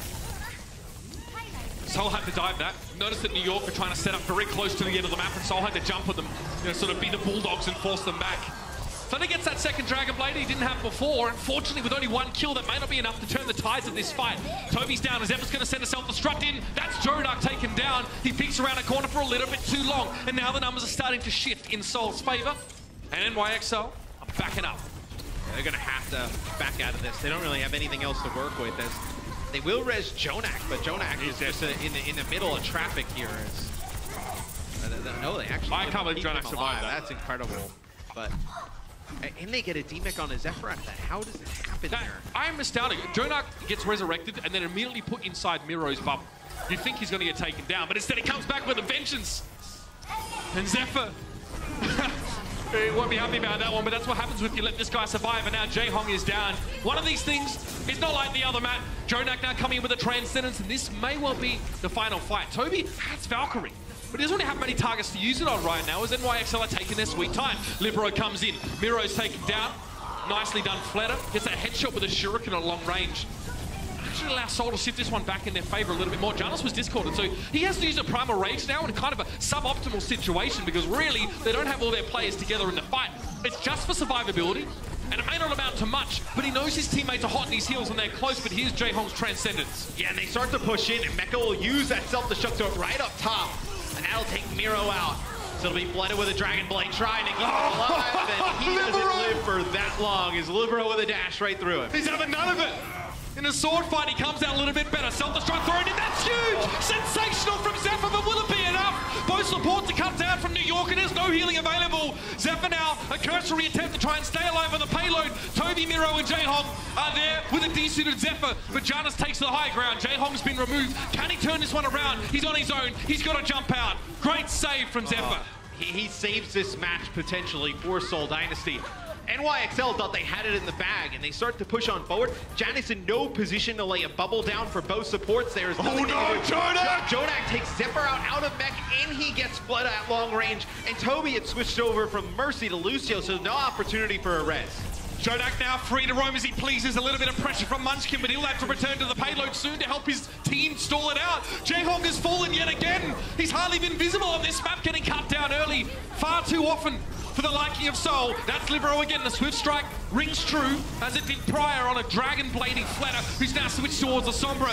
Unlikely that'll make much of a difference now as the Transcendence comes in over the point. Miro down to a Pulse Bomb. It's Flutter in the backline. He can't do much. Forced to translocate out. A desperate Dragon Blade from Libero just to get this one done. And they have done it! That's going to be 2 maps to 0 here. And I mean, the difference between these two right now, it's very evident in those last moments. But it's not as... Seoul Dynasty is not as far away that people think from NYXL. It's really about keeping these supports alive. Jaehong and Toby both finished with 11 deaths in that one. Ark with only 2. Jonak with only 8. And there you have it. Going into the halftime, Seoul are pretty much no better off than they started. Now they have to win. Obviously, the next 2 maps to stay in this one and force a tiebreaker. Is it possible? We'll see what our experts have to say about it in just a moment. You've watched the matches, analyzed the hype, and now you help decide the first ever Overwatch League MVP. Cast your vote now for League MVP on Twitter with hashtag OWLMVP and your player's battle tag.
It's been all New York Excel in the first half after taking Volskaya and Numbani. They've got a 2-0 lead over the Seoul Dynasty. Welcome back, everybody. It's halftime. You got Puckett, Crumbs, as well as Reinforced once again, and we're ready to break down the action. So far, Seoul, well, they're struggling. They need the win if they want to stay with the other top teams in the playoff hunt. New York looking like a shoo-in for those playoffs next Sunday. And so far, New York is really just kind of taking it to Seoul. They pretty much play their own game. We know that New York Excelsior is a pretty passive team. They rely on Jonak, on Volskaya, they rely on Pine, and they're just playing their general game plan, and they just let Seoul Dynasty struggle in many ways. You can't afford to be that passive when you have Jonak, and we were talking about the scariest player on the team, and it looks like maybe it should have just been Jonak, because the ability to get picks out of nowhere should be the scariest thing. You instantly guarantee you lose a fight. The ult differential matters a whole lot, and that's what he happens to do every once in a while, and he just wins games and fights because he can. Let's look back at some of the best moments from our first two games in this 4-game series. Hopefully Game 5 will be coming, but we know we're getting at least 4. Fleta early on showed us the Widow. Pine brought out the Widow as well. Yeah. What was really the difference maker, though, for New York Excel on Volskaya specifically? I feel like Seoul Dynasty really just couldn't shut down Pine and Jonak at the same time. So in many ways, Seoul Dynasty, they had a game plan of avoiding Pine as much as possible, let Miro handle Pine, and then Jonak just put in the work, and you have Mono, Mekko, Saviolbi. There's so many factors to deal with here for the New York Excelsior, so Seoul Dynasty couldn't really shut down all of them. Well, actually, what ended up happening, Fleta ended up killing Pine 3 times to Pine's only 1 on the Widow v Widow duels, but I think what New York kept doing is focusing Jaehong more than anything else. He had 8 deaths, and 7 of them were exclusively Saviolbi and Mekko. The Diva, the Winston, and the Tracer are doing a great job on the side of New York in isolating targets and taking them down. Exactly, and moving on to Numbani, we saw some more dive-heavy stuff coming out of this whole Dynasty. We know them as a dive-heavy team, and Miro likes to be aggressive. Something that we really didn't see on the Volskaya. We can see that it suits them better. But then, because you focus so much forward, then you don't really deal with Janos and Saviolbi in the backline. And so, again, you're dealing with this problem that you can't really take care of all factors of the New York Excelsior at once. Especially not with the kind of play that Seoul Dynasty put forward with the Genji and the Sombra, and try to be aggressive. Does a hero swap fix this issue, or do you just desperately need a pick before you I think so. We saw Fleta on the Junkrat for like 1 minute on Numbani, but if you play Fleta more on the Junkrat, I think you could do some damage to the front line and to the back line of the New York Excelsior, and we saw that with some great success versus the Philly Fusion earlier this week. We saw New York switching up their roster quite a bit. You saw Jonas coming in for Game 2 instead of Mono, and you saw Libero back in action instead of Pine. But as we look back at some of the highlights here from the New York DPS, who's playing the best out of Libero, Saviolbi, and Pine right now? I think it's Saviolbi. I actually think that Pine got beat by Fleta. I mean, you can see himself, he just gets shut down here. Pine then it's do a whole lot. shiny. He got actually subbed out then by Libero, who was playing fine, but still, I think it's Saviolbi that's doing big work. And this is the story of this match. 3 times they've played, and all 3 times New York gets a big advantage because their Tracer is simply better than Seoul's. I love these pulse bombs as well. We highlighted them in our first matches, how crucial they can be to your play. Saviolbi landing pulse bomb after bomb after bomb after bomb. I mean, it doesn't get any easier. You gotta feel for the supports. Exactly. And when Fleta plays the Roadhog on point A, it doesn't get any easier. It's just more pulse bomb charge, and then you just keep landing them. So you know what? You can train on this as a Zenyatta. I've been doing this. You go play free-for-all as Zenyatta, and you try to get the win. You practice your aim. That sounds so all painful. It's really hard, but It's painful. I've gotten to top 2. It's not fun. It's not fun, guys. Don't try it unless you really like playing Zen. All right, Johnny, I know you were very impressed by some of the tank play that has been shown by both teams so far, but we've got a clip specifically from Numbani. What are you going to show us? I love me some main tanks. Of course. I love main tanks. So we often talk about Mono and Jonas, and what is the key difference here? So we got the insights powered by Intel, and I'm going to demonstrate how Jonas plays specifically in this clip. So what are we going to see here? Jonas is just in the backline. There he is. And there he is. It was a bit rough to find him. And you can see that he's actually hiding here. That Seoul Dynasty has no idea, actually, that Jonas is hiding here in the backline. And you don't really see a main tank just hiding like this in the backline. Unless he's fraggy. Unless it's fraggy. Yeah. But he's leaping into the backline. That's the big problem. So Jonas is just hiding here, and they're just going to assassinate Jaehong. And this is some kind of play that you don't really see from Mono. Usually, if Mono was here, you'd usually maybe see him in the backline, protecting Jonak, protecting Libero. And so Jonas brings a very different style, and as I said, it's very hard to deal with this. So they're going to assassinate 3J Hong. Flera pulls out the Dragon Blade on the other side of the map, and you can see that he actually gets a few kills here and actually puts Seoul Dynasty in an advantage. But because 3J Hong died here, you lose the Discord Orb, you lose one of your supports, and you can't really capitalize off this man advantage and the fact that you did so well in this fight. So what is going to happen here? Seoul Dynasty is going to win this fight, but because 3J Hong is gone, Seoul Dynasty is forced back, and actually they have to protect him, right? Sebiolbi is going to be waiting in the spawn to spawn camp 3J Hong. And so, really, you won this fight, and you're setting up to capture the payload on the objective. But you have no way to set up on this high ground. You want to take the next fight with an advantage, with a positional advantage. But because you lost 3J Hong so early in this fight, you can't really capitalize off the fact you won this fight, and it makes it so hard to win every fight versus New York. I think the timing on that was really important, whereas they jumped Jaehong, and it was immediately as Seoul was going for their own dive. And when you're the diving team as Seoul, you're thinking, well, how do we follow through on this? Our support is already cut off. Do we continue on the play? Do we go back? And so you just accept the loss at that point. The Senyara is so instrumental, so if they shut him down, then you're sort of in a negative either way. Well, I do have to ask as well, before I get a bunch of sneaky Winstons in my ranked game. No, all of the sneaky Winstons. Can you do it if you don't have the Primal Rage ready? Because it seemed that's what saved Jonas in the second half of the fight, was able to go and get that 1,000 HP. Yeah, absolutely. You just have to be really creative and finding a way out. All right. Like you don't really, if you're a Winston, you don't really have to play with your team. Just flank around like a Tracer. I like to think as a Sombra as Winston. Don't leap in, though. Don't leap in. Please don't do it, guys. If you're in Platinum, just if you're a Reinhardt, just charge it. I like this plan. That's all right. what Sideshow did, and I stopped playing with him after that. First two games are in the books, guys. Who Right. has been the standout player for each of you? I want to start with you, Crumbs. Out of everybody that we've seen on the main stage, who's in the running for player of the match? I think it's Sebiolbi for me. He has been instrumental. The fact that he was not being shut down. Everybody else has been a little bit here and there, whereas SBB is just a constant. He's always the constant in this game. There's really no hitting it again. I agree with that side. Best shirt ever right there, Crumbs. Yeah. Johnny, who is the most impressive player? Who's in the running player of the match? Well, Ark was a little sad after the last game, and he wanted to be nominated the player of the match sometime. So Ark, I'm looking out for you. Ark? I'll give you player of the match if you win this game. Keeping eyes on the Mercy. Johnny handing out free awards despite their performance. He we'll see played how this great one pocket. plays out, guys. Totally we got deserved it. Ilios, Like we got meatballs, Route Nike, 66. Seoul's got to win 3 in a row, though, if they want to stay in the playoff run. We'll be right back. The Overwatch League is brought to you by Sour Patch Kids. Sour, sweet, gone.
Well, Matt, Seoul and New York, two teams with a very storied history. Two teams that go way back before the inception of the Overwatch League.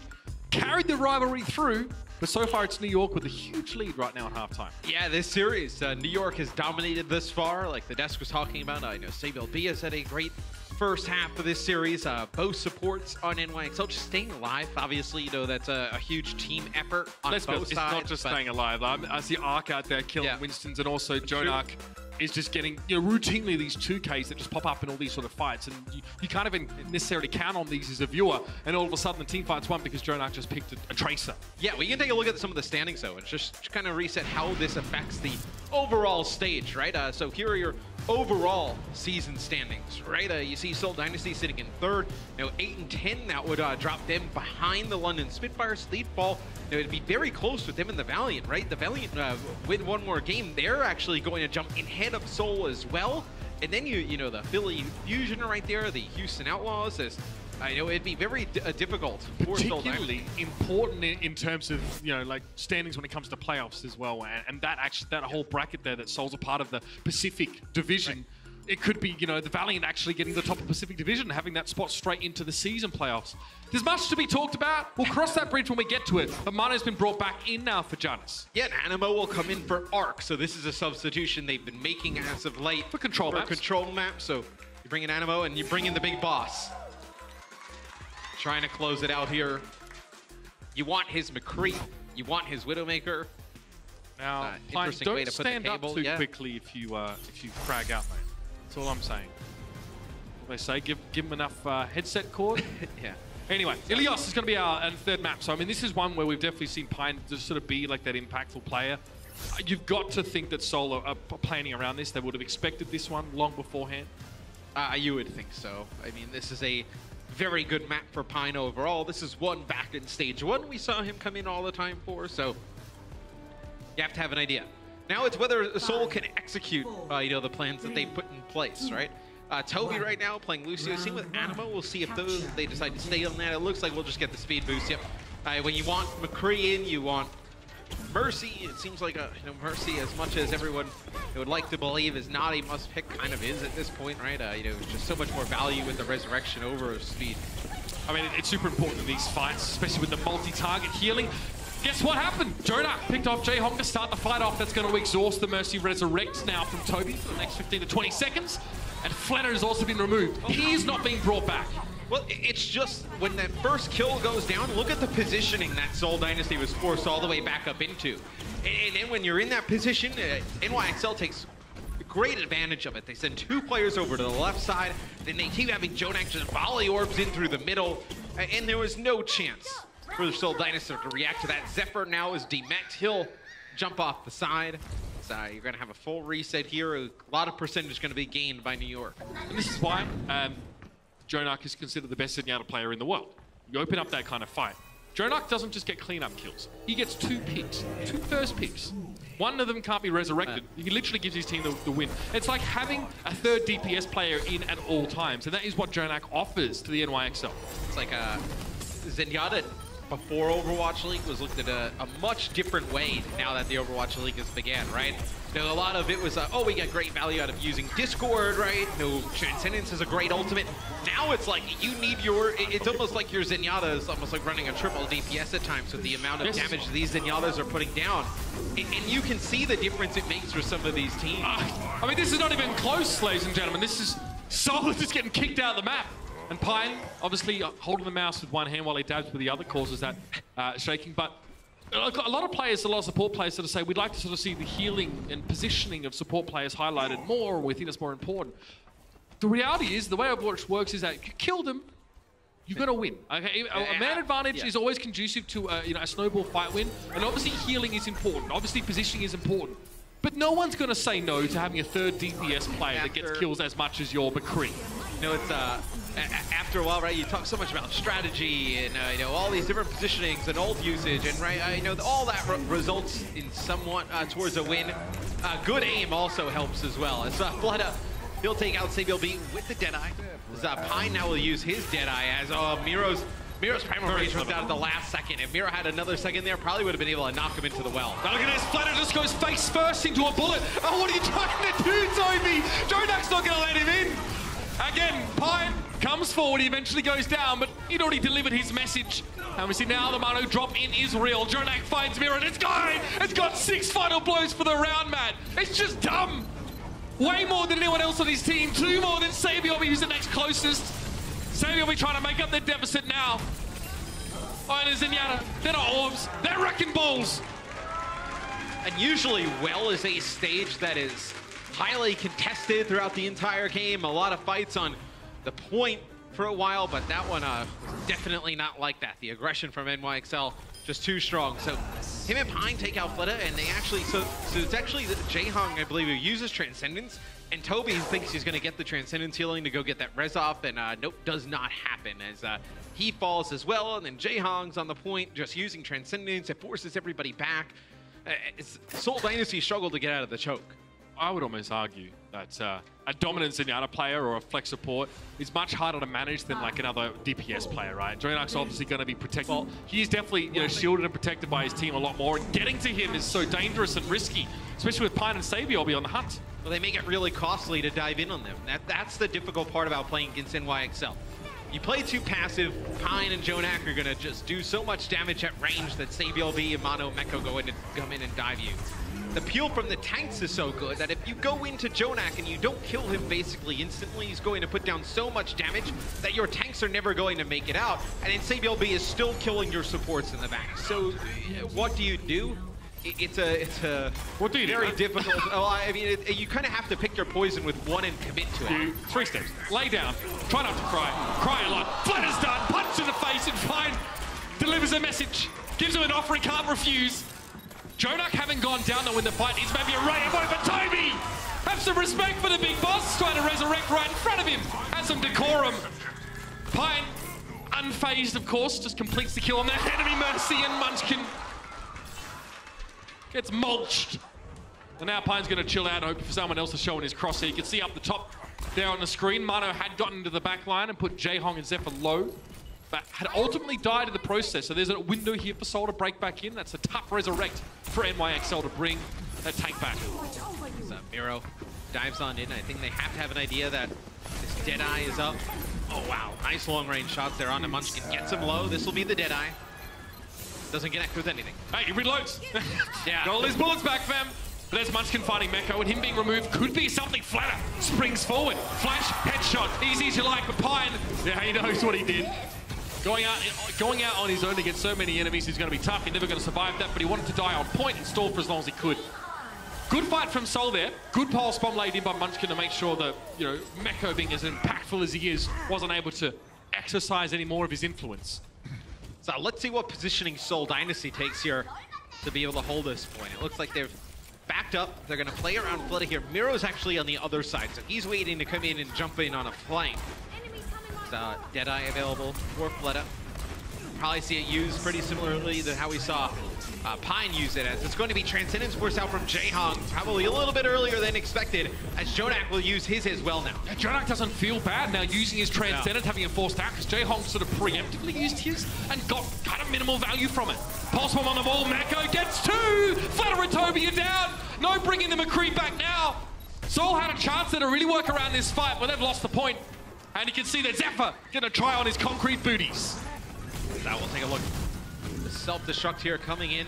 Oh no, the Winston bubble goes away. Yeah. Probably the worst time imaginable there. We've seen people as well put stock in a Winston bubble put down and say, oh, it's gonna be fine, it's gonna stay. But obviously if you burst the bubble down, you know, pressure it with damage and remove it, and they've got nothing to protect themselves, and they're never gonna get away. 54 to 58% now. And notice that Jonak here is keeping very thin sight lines, making sure he will always have space. Oh, Pine got stuck by Munchkin there. Quite the parting gift, if I do say so. And now Jonak will be left upon. So key targets are being focused down on the side of New York in this fight. You can see them both suffering a lot of attention, definitely the unwanted kind. Munchkin harassing, forced into a recall, and he's down to Meko, chases him up with a Discord. But that's the problem. When you jump in on the Jonak and you don't take him out, the damage he puts down onto Munchkin and Miro, then the tanks come back for NYXL. But they may not be able to hold the point here, Mitch, but just that exchange gained them, what, an extra 15 to 20% on the point? Now they should die quickly, though. The NY players on the point, just jump off the edge or whatever, get it done, don't get staggered out. But yeah, they took the fight off the point, right? The tank line of New York shut Seoul into the back. Seoul, having to peel, had to fight away from the point themselves, and now 93 to 64. And I mean, realistically, what New York does is they make this a one-fight game in their favor. And now with about 70% on the clock, oh, there it is. I was going to say, you have about 2 fights here. This will get rezzed up. I mean, Seoul have needed that from Jaehong so much in this round just to try and match what Jonak's able to do, what he's able to put out. It's forced to resurrect, but nothing more, as Pine is now back in action. Miro drops in, bubble, look at Meko, look at the damage he's taking right now, going low, but Jonak has to bring out the Transcendence, and Miro needs to use a primal range just to stay alive, but he's used it at the same time as Jaehong's Transcendence. It could have been one or the other, that might have been enough here, but now Seoul are going to double down with those ultimates and with their positioning. Pine pressured, Miro looking low, he still gets the kill though, and that's such a crucial fight win for Seoul. They've got control of the point now. New York have to stand and deliver. Sabio is looking worse, whereas Forces take a big step back. And over time, as you can see, it is dwindling. Animo is down, no more resurrect or healing from that corner, and Meko's just trying to drag this one out as long as he possibly can. There's nothing to be gained for Seoul for stalling. They've got to finish things off. There's going to be a clean sweep, and it looks like the janitorial closet has been opened. Primal Rage from Mana to force Flutter off the point. He's actually been taken down. There's an opportunity here, but Pine has been removed. Pulse bomb on Jonak, he doesn't care. And in this whole exchange, SableB is still alive, just darting around on the point. They have not dealt with him whatsoever. They jump on top of Jonak. They get him out of the way. Animo getting very close here to Valkyrie as the players from NYXL just capitalize. Nice shots there from Jaehong. That's what they need from Jaehong. Like I said before, it needs to be that player in this match. Excellent end to the fight by the veteran leader of the Seoul Dynasty. Zenyatta now starting to get the Cossack kick can going. 5 final blows in the round. So that is a point, obviously, that Seoul Dynasty needed to win. They also wanted to win because now they like their chances. You know, Fleto, one of the better Widowmakers in the league. And you look at a lot of stats, ranks up near the top, going up against Pine. This is one where, you know, either guy who starts hitting their shots, their team probably ends up winning the match. If you're Seoul Dynasty, you take those chances in a match like this. And payoff it did. Really good work from Munchkin around much of that round. We talk about, you know, Sabio being unkillable. He did have, you know, up there with the lowest deaths in the server. Munchkin was able to exercise his presence a little bit more. More damage, an extra final blow to boot. And yes, it is time for the Widow battle once again. The Widowmaker battle is really decided this point as a whole throughout Overwatch League. Fleto will take out Jonak. That's a res. Yeah. Oh! Returning the favor onto the other's end as a body shot goes into Fleto. But you see, they send Munchkin right in Pine's face. Miro as well.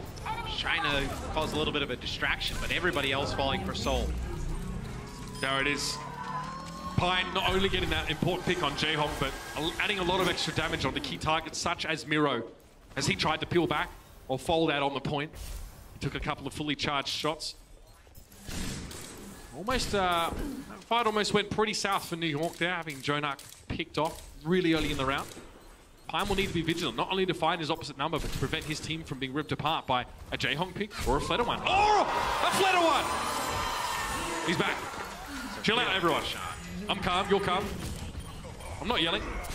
There it is, Pine finds Miro though, so brought back to life and really exercises his presence immediately. Miro also resurrected, so those picks at the start of this fight don't mean anything.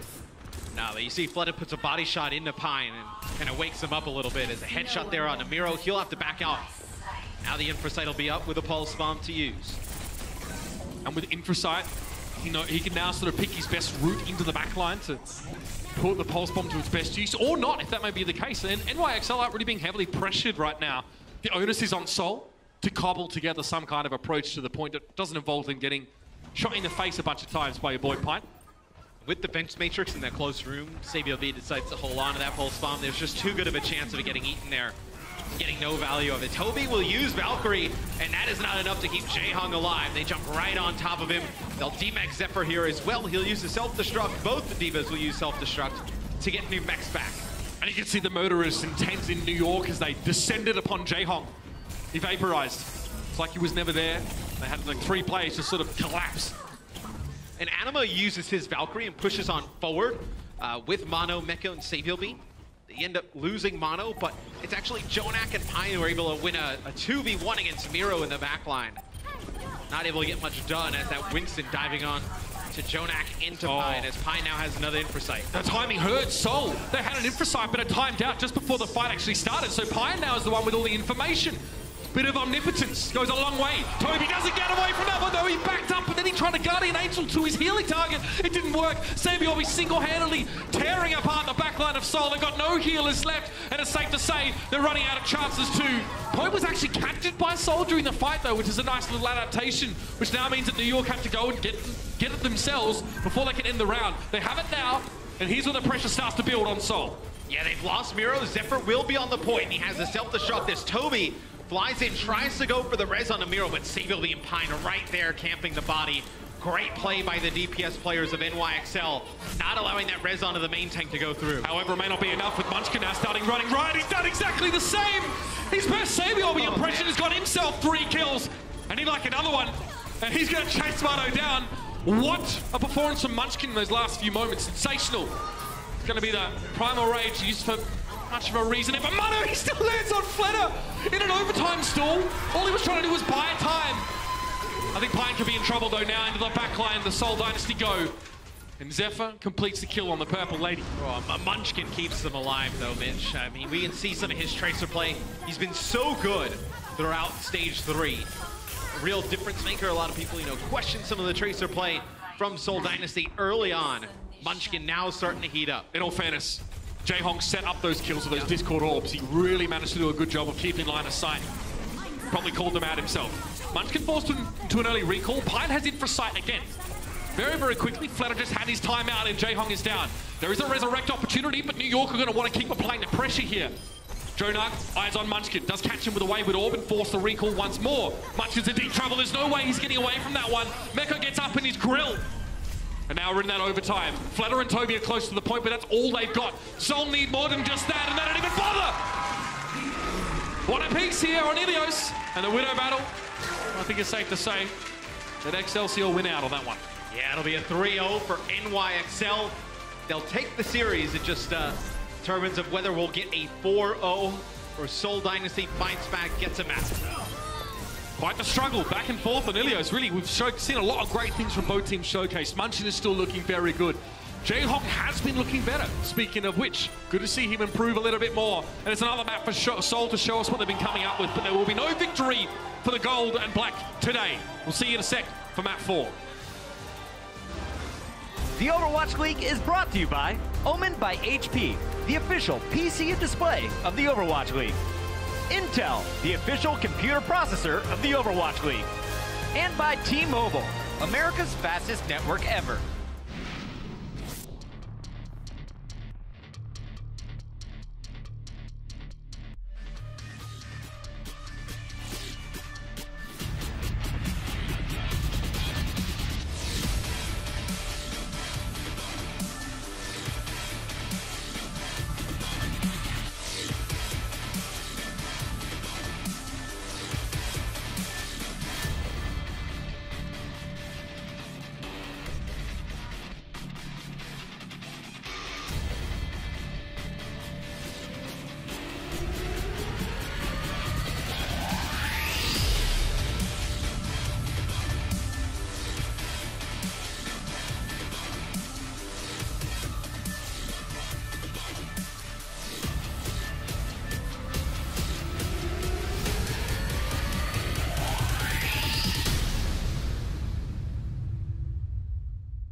저는 쪼낙이고 저는 뉴욕 엑셀시올의 서포터를 하고 있습니다. He is so good. The best I've ever seen. 지금 서울팀의 기도 선수라고 제 예전부터 친구였는데 아펙스 결승전 때 제가 직관을 갔는데 기도 선수가 우승을 하고 그 트로피 안고 그 우는 거 보고 저도 한번 해보고 싶다 해가지고 그때부터 프로 생각난 것 같아요. He's looking for more. When I grow up, I want to be Jonak. That is ridiculous. 저는 젠야타를 유정 선수랑 비돈 선수를 보고 연구합니다.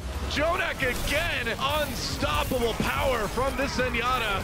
오버워치 리그 최고 선수는 저고 당연히 지금 제일 잘하고 있으니까. Are you kidding me? We're just gonna call him Mech Warrior from now on. 좀 즐거운 분위기가 있는 게 팀에서 엄청 좋은 것 같고 뭔가 서먹서먹한 분위기보다 이런 분위기가 훨씬 더 괜찮다고 저는 생각합니다. Jonak making sure the job's done right. 이번 시즌에 제 목표는 제 포지션에 최고가 되고 그 다음에 팀에서 팀 성적에서 1등을 하는 거.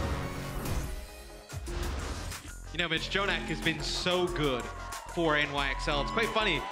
Flex. I demanded. His inspiration is Jaehong, right? You know, he wanted to be like Jaehong, how good he was. Become the master, by the way. Have a look at this. It's quite funny, you know, in the NBA playoffs, right? You know, the Utah Jazz just eliminated OKC. Donovan Mitchell has spoken about he was nervous about coming out of college to play pro basketball. And Paul George was the one on OKC who convinced him to. What happened? Donovan Mitchell knocked him out of the playoffs this year. It's kind of like Jonak and Jaehong, right? It's like there was a lot there. He gets inspired by him to play, you know, Overwatch professionally. You know, he sees his friend Guido up there winning as well. He's like, oh, I want to do that. You don't expect him to do better than you. By the way, that wasn't very long ago. That Apex final, really, in the grand scheme of things, you just decide to become a pro player and just happen to be the best player. And the stats are heavily in favor of Jonak there when we saw them on the screen. But you do look at some of the death numbers just from the Ilios game. In the game before that as well, game number 2, it's like I brought it up, that there was the supports on Seoul were just dead so often. In that previous game, Jonak and Animo only die 9 times combined. You have Jaehong die 11 times, Toby 8. So it's what? It's 9 to 19 in terms of support deaths. Everything else is pretty even. I want to circle back really quickly to the graphic because what we saw in the graphic was a lot of support-specific stats, right? So you did see that like was more damage done by Jonak, right? You saw it was less healing done by Jonak. Makes sense. Jaehong definitely had more. Yeah. Also, Jaehong charges up his ultimate on average quite a lot quicker, to be honest, about 10 seconds. But if you're doing more healing. Yeah, so but we didn't actually see his like average eliminations final blow statistics. And those are vastly higher for Jonak because he does a bit more damage, but quite often he's completing kills. He's not doing damage that's healed up because he gets these insta kills, these insta kills with his right click. It's 2 ways of looking at Zenyatta play. Seoul Dynasty uses Zenyatta as a support. You see the healing numbers through the roof for Jaehong. He's able to build up the Transcendence and whatnot. Jonak, the damage numbers through the roof. The healing is like a luxury, right? Being able to heal while you deal that damage is the benefit of it. And then, you know, he can deal with some of those tanks in the back that are jumping on him with the Discord Orb and the healing of Arc. And then what? You let Sabil B jump in there, you know, do his thing in the backline. And then Mono and Mecha are so good at knowing their cooldowns of their movement abilities that they're able to come back to the healing. You rarely ever see, you know, Arc or Jonak push on forward and get to the tanks. It's usually the tanks coming back to the supports. There you go. There's your head-to-head. Jaehong by many still considered one of the best Zenyatas in the Overwatch League. It really depends what you're looking for, I think, in these two. Very different players who offer very different things to their team. Right now, Jaehong is offering a bit of a vanguard, a forward scout, if you would. Checking his corners, as you definitely should on this map. NYXL actually holding a little bit further back than we see from some teams. I will say, it is a 3-0 right now in favor of NYXL, but Seoul Dynasty has played them really close. Yes. If Seoul Dynasty can do a better job of protecting these supports, with the way Munchkin and Flutter are playing, and I even think Miro has leveled up his play. He's actually had a pretty good series. You know, they're going to be right there towards the end of the season. It's whether they can do it or not. Flutter looking for these picks, but the NYXL are playing very defensively on this map. They're turtling up. Yeah, behind big girls, but they're not offering themselves. They're not really diving until now, until they identify a positioning error and they capitalize upon it. They trap them in the gas station. I mean, they put them in a trash compactor pretty much. Flutter getting dumpstered in both senses of the term there. And there it is. So NYXL are waiting for Seoul to make a mistake, whether it's in, you know, like overextension or focusing the wrong target or someone not being healing. Like Miro being all the way in the back right now. Yeah, exactly. Or in that one, Flutter sort of being out of position. They wrapped around Big Girls and were able to pincer him. Miro could potentially win that 1v1, but not now. Yeah. So At that point, Miro knows he's lost the 1v1 because Mane's going to get the landing damage plus a punch. Pretty hard to outburst that. And now they'll, well, I mean, it doesn't matter. You have both support ults. I was going to say you're going to be able to charge a lot of support ult off of Mono, but yeah, it was so low. He has both Valkyrie and Transcendence here, but the positioning there from Seoul was interesting. They were just moving the cart, right, taking the space, and then Pine just wrapped all the way around Big Earls, and then all of a sudden Flit has no angles as Widowmaker. He's trapped inside of Big Earls, can't grapple out to either side because he's going to be an easy target that Pine hit through the air. Jonak's playing this corner. So 1, 2, 3. He fired at 3 locations. He's expecting players to come from. They're trying to bait somebody in. SabielB is going to shoot him in the back. Infraside now. So New York can keep tabs on Seoul's advance now up towards Big Earls, and SabielB, he knows this will be so juicy. A pulse bomb inside this tunnel. In fact, he doesn't need it, so he shouldn't use it at this stage. He knows that right now. He says, well, Pine and Jonak have already done the work for me. Yeah, by the way, Jonak, of course, gets rid of Miro again, and SabielB is doing the cleanup. And all you needed was Infrasight there. Yeah. It's such a powerful ability on Widowmaker. It just gives your team so much information. And SabielB is just disciplined, right? Yep.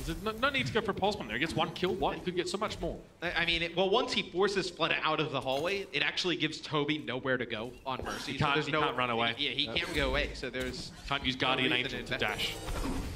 So again, Jonak, it's like a routine this guy has. Checking all his angles. That's a Widow jump angle, of course. He did just spot out Fleta briefly there. Yeah, throws a Discord out there. Now Munchkin's coming for him. Miro's also thinking about it, but look at how well protected Jonak is.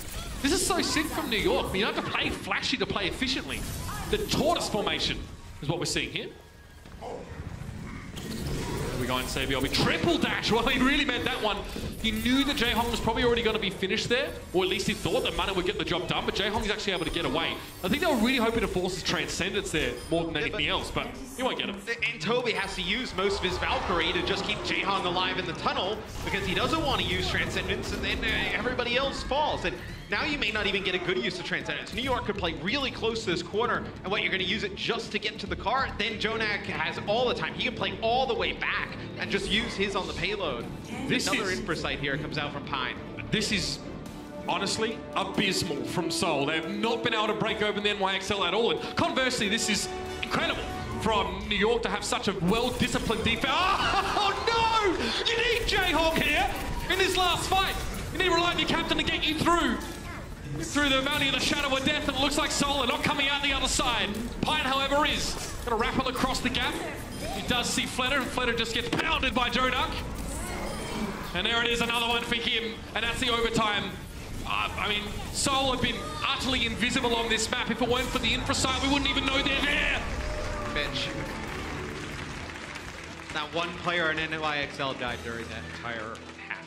No deaths on New York. 0 kills for Seoul. 24 eliminations for New York. 0 for Seoul here. So you can take a look. I mean, when he's hitting shots like that, that is just stupendous. What do you do? What do you do? I saw it happen on the kill feed, and I'm thinking to myself, well, the stakes are not really that high for New York in this fight because they're already dominating, but you got to love a bit of that. Yo, he saw Saya player last night. He's thinking, yo, fam, I can't allow this to happen. Saya player was sick. I run this family. I sit at the head of the table. Me! Fortunately for Saya player, they didn't win that map or the series. That's correct. Pine looking in a good position to win this map, though, barring an incredible hold here from Seoul. Is I think NYXL just gonna try out the same thing. You'll probably Mono just play Winston here. Pine will end up playing the Widowmaker. You don't have to get fancy, right? No reason to change anything up. Interesting that Seoul will go with a McCree Widowmaker. I guess you're not really too scared of being dove, right? Exactly that. Like Pine playing Genji or something like that. So just go with that long range, consistent hit scan damage. Yeah, I think exactly that at this stage. I mean, as McCree, I mean, in all seriousness, I wouldn't even mind if Meko played Torbjorn here. Do it, you coward! We'll see. Either way, there'll still be a trace here for SabielB, so McCree will need to be managed. The problem is Munchkin is still going to lose out, I mean, 8 times out of 10 to a Widowmaker at any sort of range, so he will still need to kiss the ring and behave himself. I think if Munchkin hangs out on the high ground, what you could see NYXL do is just jump on him with the Winston, force him to deal with Winston and then just get shots with Pine from a distance. And then all you have to do at that point is have Sabielby just pressure out Fleta. Fleta can't kind of counter that Widowmaker response. Sabielby will probably not do anything crazy aggressive or ambitious until late in the fight. He doesn't need to. He puts himself at great risk if he tries to create a pick opportunity himself, whereas Pine is Pine. And we can do that fairly safely. So he loses out to Fleta here, that's going to happen. All they need to do is wait until the one time that Pine actually gets rid of Fleta, and then it's on for Young and Old. Jonak has to get out of that one. Good response from New York to keep their baby brother alive. And I mean, with not much payload distance needed to win the map, you will stick with Pine on Widowmaker here. I mean, all it's going to take is one... I was going to say one shot from Pine, but it may just be the shots that come out from Jonak as Toby falls. Now you don't have a res. They jump right on top of Jaehong. That's all you're healing out the window. NYXL is going to go for the kill here. Fleta is just taking shots from the small tunnel. He's pretty much covered himself in his blankie and doesn't want to come out and face the music. That's just how oppressive this situation is for Seoul right now. And yeah, you're hearing that epic music, you know it's over. And I'm going to tell you right now, there probably won't even be a fight to finish it off. Seoul go out not with a roar, but with a whimper. And New York continue to cement their spot as the top team in the world. Seoul will be disappointed not to get a map here.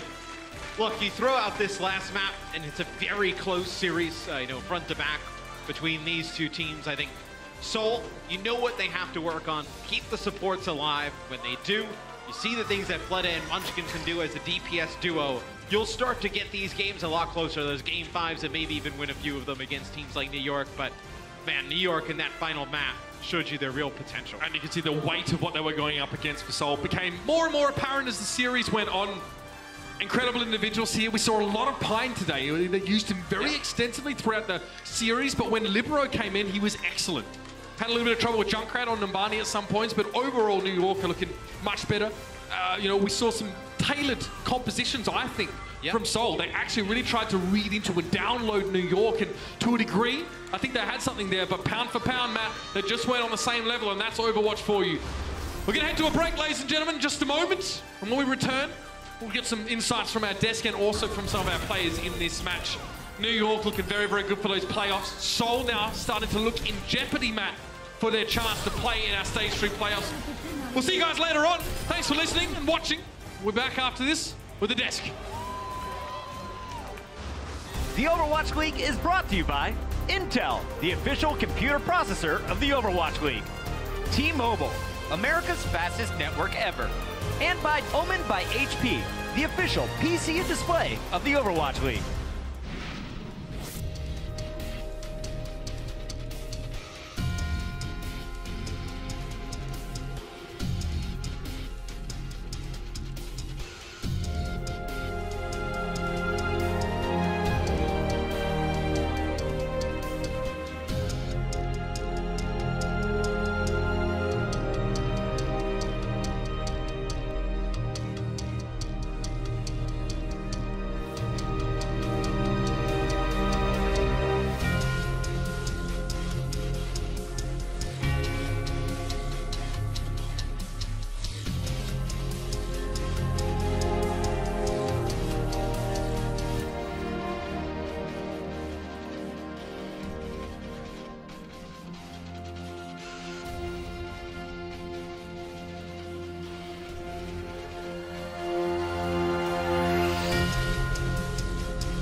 Welcome back, everyone. A clean sweep 4-0 for the NYXL going up against the Seoul Dynasty. And I have our favorite Tracer with me, Sabyolbi. Please give it up for him and his team. A dominant performance. Now, your team is looking to get that first seed to then choose their opponents in the stage 3 playoffs. Which team would you be picking? 저희가 이제 지금 2위인데 플레이오프, 그러니까 그 스테이지 플레이오프 1위를 하게 되면 상대방을 정할 수 있거든요. 상대방 1위를 우리가 하게 된다면 누구를 정할 건가요? 별비 입장에서는. 보스한테 졌으니까 다시 복수하려고 보스턴 선택할 것 같은데. He want to pick Boston because we lost to them this stage, and he wants to give a revenge against them. All right, I like it. Get that grudge match going. Why not? Now, Sabyolbi, there is not a day, not a match goes by where we don't discuss Tracers on the desk or with the casters. So let's hear it from one Tracer to another. Who is the best Tracer in this league? 리그에서 최고의 트레이서는 누구인가요? 일단은 전 아니에요. 전 아니고 스트라이커랑 스닐로 두 트레이서가 이제 최고의 트레이서 같아요. He said it's not himself. He thinks it's Snilo or a striker. All right, what does the audience think? Is it Sabyolbi? That's what I thought too. Thank you so much for joining me down here on the floor. We're now heading over to the desk to break down the action. Thank you so much, Zoe. She's killing it down on the floor today, and so is the New York XL 4-0 over the Seoul Dynasty. Welcome back, everybody. It's Puckett. We got Reinforced. We got Crumbs. And this match, we were really excited. You look at the overall standings, #1 versus #3. Well, it's clear who is #1 today, Johnny. Oh, yes. So dominant, you have to say. They lost a game to the Boston Uprising, but apart from that, I mean, they've lost 3 stage games overall this season. They're so hard to beat. And we know that Boston, of course, beat New York earlier, but New York still has 2 more matches. Same thing goes for Boston. They have a tough schedule next week. So looking at the matchups remaining here for New York, we saw the map count. Yeah. Can they steal the #1 seed? Because if you get #1, you choose your opponent in the first round of playoffs on Sunday. I mean, this is looking like New York is likely to finish 9-1 with a fantastic map differential, with Dallas and Fuel being opponents that are not even close to their playoff running. But it will have to rely on Boston dropping the ball here. Currently undefeated, they do have Valiant and Gladiators, which are 2 of the top contenders for stage playoffs. So there's a really big chance that if Boston drop a game here, they will also lose second place and New York overtakes them. Johnny, true or false? It happens. New York steals the #1 seed on Sunday. Nah, Boston Uprising. Boston Uprising 10-0. Fact. I like it. They're disagreeing. This is fantastic for the desk. Let's jump into highlights. This is something we can all agree on. Very exciting stuff here on Ilios Control. For me, it was all about the McCrees. We had Pine back in there. You saw Fleta pulling it out. What were you guys looking out for? Well, we can agree that this map was insanely dominant for the New York Excelsior. Just the way they dove onto Seoul Dynasty and denied them space. It really the only chance Seoul Dynasty had was on this lighthouse stage because it's so narrow and it's so easy, much easier for Miro and Munchkin and Zephyr to really do anything. And Jonak and Pine is so close, so it's easier to dive onto them rather. But apart from that, I mean, New York Excelsior, they were so dominant on both Ruins and on, well. I still just keep my eyes out on the substitutions that New York is making, trying to see where the direction this team is going. And for this control run, Animo was subbed in, and it really doesn't make that much of a difference when Animo or Arc get subbed in for these maps because their main job is really just protecting Jonak or the sniper. And we were talking, Crumbs, about how great of a job Animo did of just always damage boosting for about a half second as Jonak would get those volleys off on Senya. When it came to Route 66, though, it was the SBB show. It didn't really slow down. It was the SBB show and the Pine show on the Widowmaker popping off. We know what he can do. It's disgusting. It's filthy. This was play of the game. I saw it on the monitor screens. And it was play of the game for a reason. The Pine is just disgusting Widowmaker. It's so hard.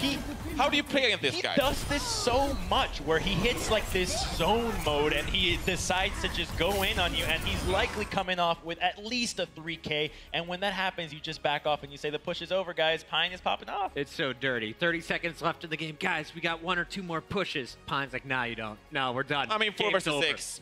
4 versus 6, maybe. Pine killed 2 of you guys, so good luck. Yeah, good luck with that. All right, at the end of the day, it's all New York. They impress once again. Remember, 28 matches now, only 3 losses. A ridiculous record here in the Overwatch League for Season 1. But today, the player of the match sponsored by Omened by HP.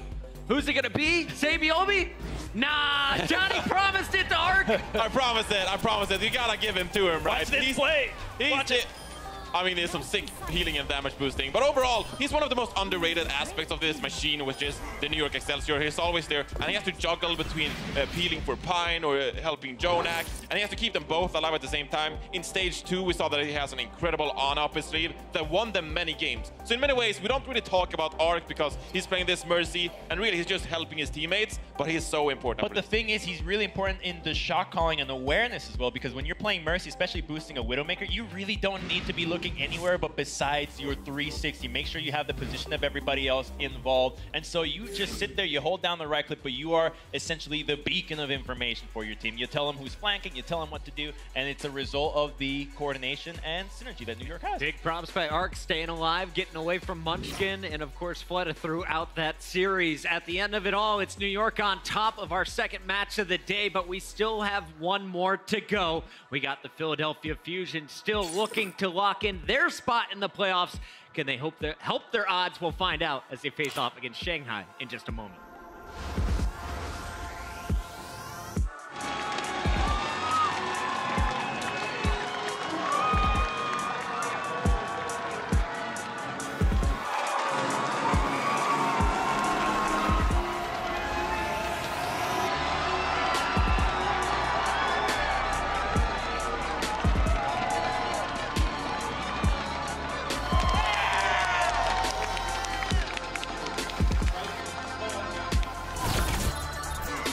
Get on the objective.